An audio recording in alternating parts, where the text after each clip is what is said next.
Bom dia a você, meu irmão, minha irmã que nos acompanha.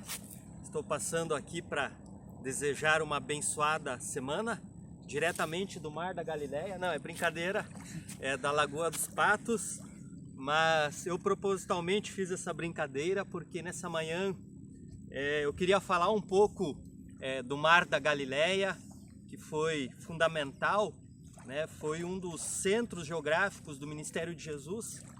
E também queria falar um pouco da nossa bela e querida Lagoa dos Patos. O Mar da Galileia, para quem não conhece, também na Bíblia é chamado de Mar Tiberíades ou Lago Genezaré. Talvez você está lendo e por vezes você lê Mar da Galileia, depois você lê Lago Tiberíades, Lago Genezaré, e você pensa que são lagos diferentes, mas enfim, são o mesmo Mar da Galileia. O Mar da Galileia é o maior lago de Israel. Ele fica no distrito norte de Israel e ele mede 19 quilômetros de comprimento e 13 quilômetros de largura. E a sua área é de 166,7 quilômetros quadrados. Várias cidades importantes ficam ao redor do Mar da Galileia, onde Jesus desenvolveu seu ministério, como Tiberíades, Cafarnaum, Betsaida, Genezaré e Magdala. Esse é o querido Mar da Galileia. Eu queria falar um pouquinho da Lagoa dos Patos, que na verdade é uma laguna. A Lagoa dos Patos é uma laguna porque ela desemboca no mar, lá em Rio Grande. E a Lagoa dos Patos é a maior lagoa de toda a América do Sul. E ela é praticamente, não bem o dobro, mas ela é bem maior que o Mar da Galileia. Enquanto que o Mar da Galileia tem 166 quilômetros quadrados, já a superfície da Lagoa dos Patos, aliás, é muito maior, são 10 mil quilômetros quadrados, mais de 10 mil quilômetros quadrados.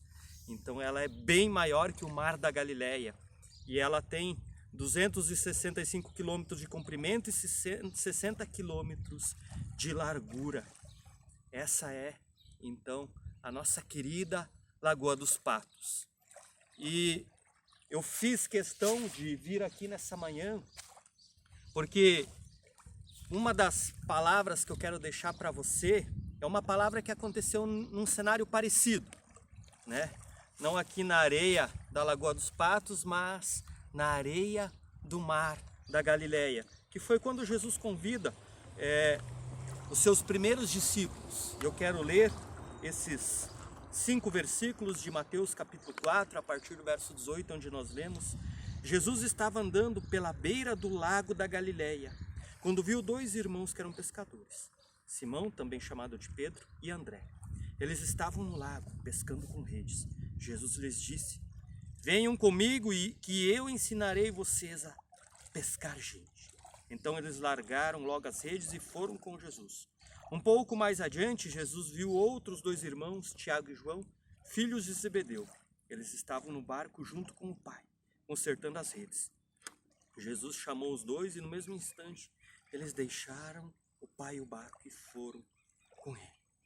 Esse foi o chamado que Jesus fez aos irmãos Pedro e André e Tiago e João. O chamado de segui-lo, de se tornar um discípulo, pescador de homens, como o próprio Jesus disse a ambos. Queridos, talvez você pense assim, mas numa situação dessa até eu teria seguido Jesus, Pois Jesus veio até eles pessoalmente, ali na praia, e os chamou para seguir, para viver uma nova história. Mas eu queria dizer a você, meu irmão, minha irmã, que assim como Jesus chamou Pedro e André, Tiago e João, naquela praia, naquela areia, num cenário como esse, Jesus também chamou a mim, chamou a você, lá no dia do nosso batismo.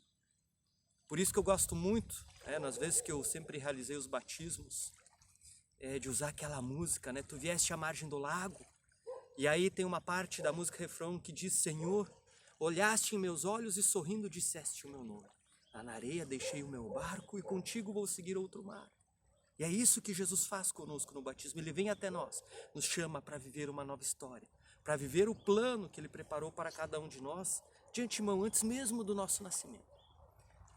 Esses discípulos, Pedro, André, Tiago e João, diante do chamado de Jesus, eles tiveram a liberdade de dizer: não, Senhor, eu não quero te seguir.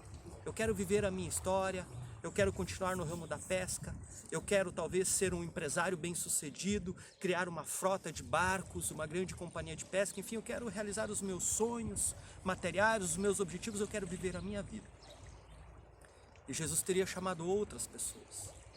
Mas, queridos, por mais que eles tivessem sido bem-sucedidos ao longo de sua trajetória, de sua vida, por mais que lá no final eles tivessem sido pessoas de sucesso, algo faltaria. Um vazio tremendo permaneceria, porque faltaria o principal, que é o chamado de Deus em suas vidas. Por isso, assim também é conosco, queridos. Assim também é conosco. Quando nós não aceitamos o chamado de Jesus em nossas vidas, os anos vão passar. E por mais que do ponto de vista humano nós sejamos bem-sucedidos, vai chegar lá no final e algo vai faltar. Porque faltou nós vivermos o chamado de Deus para as nossas vidas. Por isso, com essa palavra, eu desejo a você uma abençoada semana. Viva o chamado que Jesus fez para ti no batismo. E assim, viva o plano de Deus para a tua vida. Amém.